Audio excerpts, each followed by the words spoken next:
Hello and welcome. In this video, I'm going to demonstrate a reactive maintenance Gmail agent. As the name suggests, this is for a reactive maintenance company, but it can be transferable to pretty much any industry. But for the purpose of this series, we're going to be focused on a reactive maintenance company. A reactive maintenance company can benefit from this agent because it can help handle inquiries that come in of normal work outside of normal working hours, and it can also help when you're potentially understaffed or when there's just a lot of inquiries and it exceeds the amount of staff that you have available. So in this first video, I'm going to focus on a prompt. I'm just going to focus on the prompt of the agent because that's the start of everything. And that's how everything works. Everything sort of feeds off of the agent, of the prompt.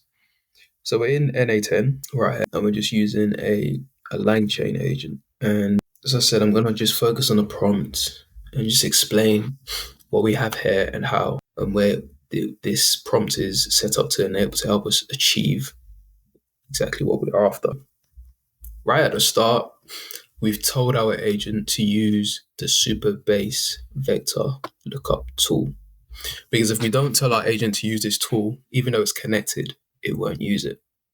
And what we tell our agent is when to use it. So we want to use it to match the service and the price. Because this company that we're using as an example provides an array of services, and each service comes with a different price. We'll get onto that later on, but that is why we have told our agent to use this Supabase vector tool. So at the top here, you can see that we've broken our prompts just so it's easy for our agent to follow.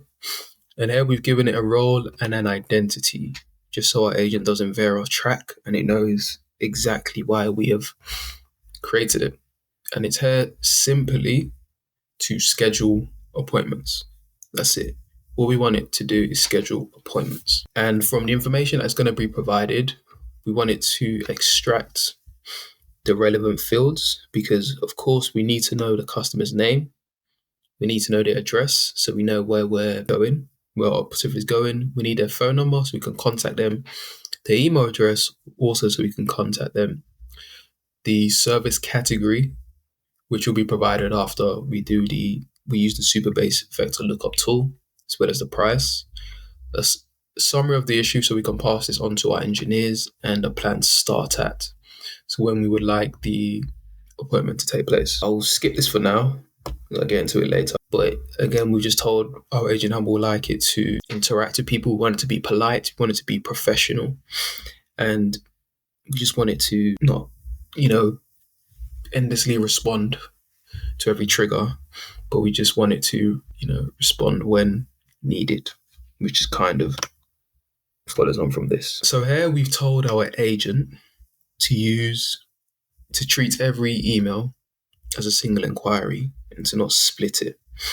The reason we do this is because I found when I was using the vector lookup tool, using embeddings, it was splitting down the inquiry from the customer into 2, 3, multiple sections, which meant my agent was getting the latest information from the Supabase vector lookup tool, but it wasn't giving me the right price and the right service because it would just take a part of the email, like, I want someone available tomorrow. It would just take that part, but it would have already answered that, this is a plumbing issue and the cost is X. But because it was split, it just came out with additional information that wasn't relevant. So by telling the agent to take the entire email as a single inquiry, it means I can make a single inquiry using my Supabase vector lookup tool. And from that information I receive, all I want is the name of the service and the price. And I've just told my agent to not hallucinate. Don't guess. If you don't know, then you don't know.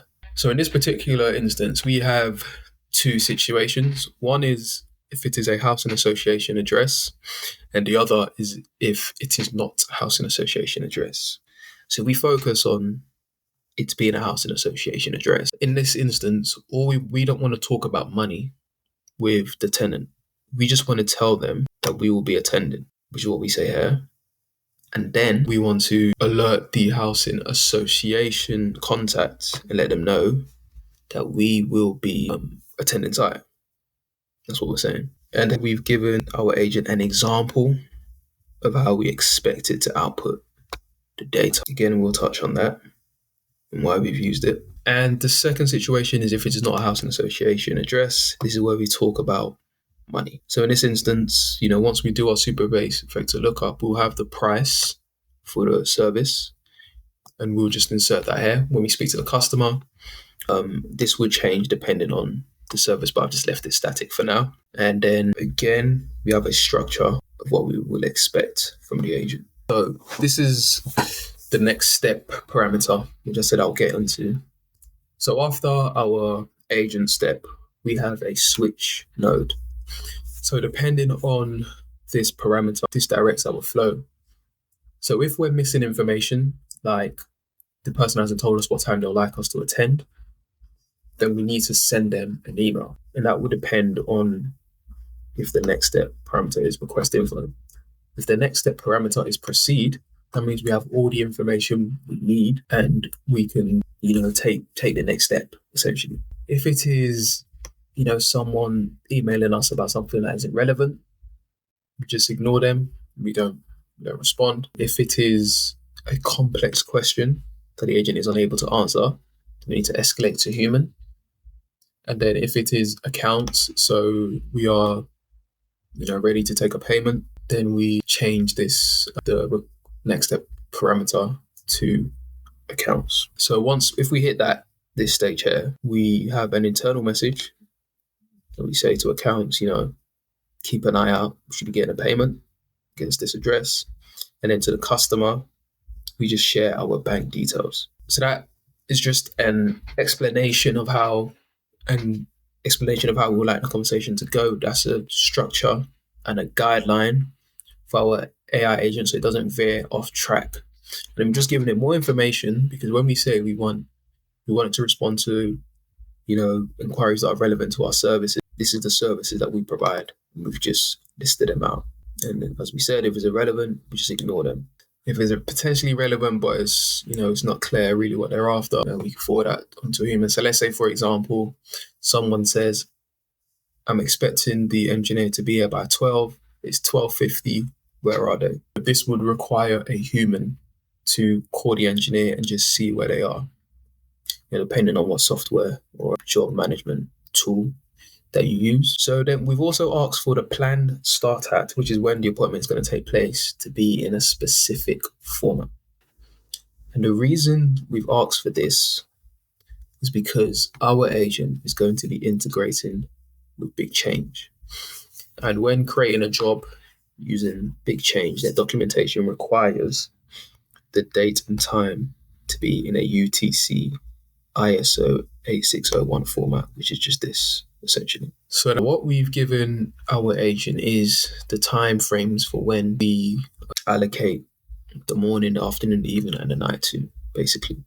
Because someone may tell us we want attendance in the morning. So all we're telling our agent is that the morning for us is from 8 to 12, and then the afternoon is from 1 to 4, so on and so forth. That's what we told our agent.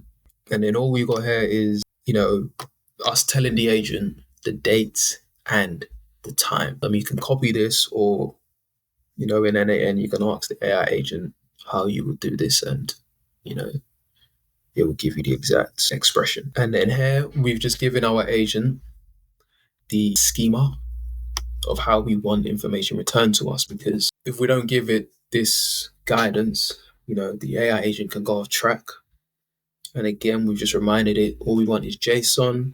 We don't want anything outside of this schema that we have provided. From here, we're telling our agent, respond either by saying the first name or by saying hi, because if someone's email address, maybe their name, the AI agent will likely respond with their full name. And that just seems unnatural. So all we're telling our agent is, if you know their first name, say it. If you don't, just say hi. And to help our agent, know which scenario they're in, i.e. a housing association scenario or not a housing association scenario, we just tell our agent, the housing association status. We will get into this in another video, but for right now, this suffices. And then what we have here is we're just trying to detect whether or not it is a business email or a personal email. The reason for this is, well, there's two reasons. The first is if it is a business, and of course we need to send an invoice. The second is, that's the first instance. And if it's not a business, we collect payment. It's a cash sale. But for this proof of concept, all I've done is, the reason I've asked for our agent to distinguish between a personal email and a business email, because when I'm creating the clients and adding them to our CRM, we need to distinguish, in BigChange, we need to distinguish whether it's a cash sale or a client. And a client just means, we'll be sending them an invoice. And here is just a reminder for our agent, when you add instructions at the end, it just jogs the AI agent's memory, because they tend to pay attention to what's at the top, what's at the bottom. Of course, they pick up what's in the middle, but it's good to just tag anything that you think is really important. Just put that on, and at the end, again, we're talking about how we wanted to use the Superbase vector tool, using a single inquiry. We don't want it to split it. We're asking it to give us all the information that we require. Again, just talking about the embeddings. So a lot of it is about the Superbase vector lookup tool, because I was struggling with that.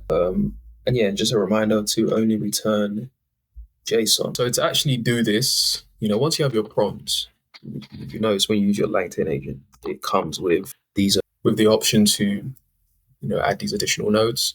So to actually get this to work, you need to use or choose whatever AI model you want to use. You have the memory buffer here, which just gives your agent context. You can make that as many as you want. We will get into the Superbase vector lookup tool in another video. And here is the JSON that we want our agent to stick to. I advise you to generate from an example, because this way you're always going to get these key value pairs. Whereas I was finding when you use this option here, sometimes it gives you the information, sometimes it doesn't. So if you use an example, it's always going to give you, everything that you require. So that is part one of this video where we looked at the prompts. I hope that was helpful. In the next video, we're going to focus on the Superbase vector lookup tool. Thanks for watching.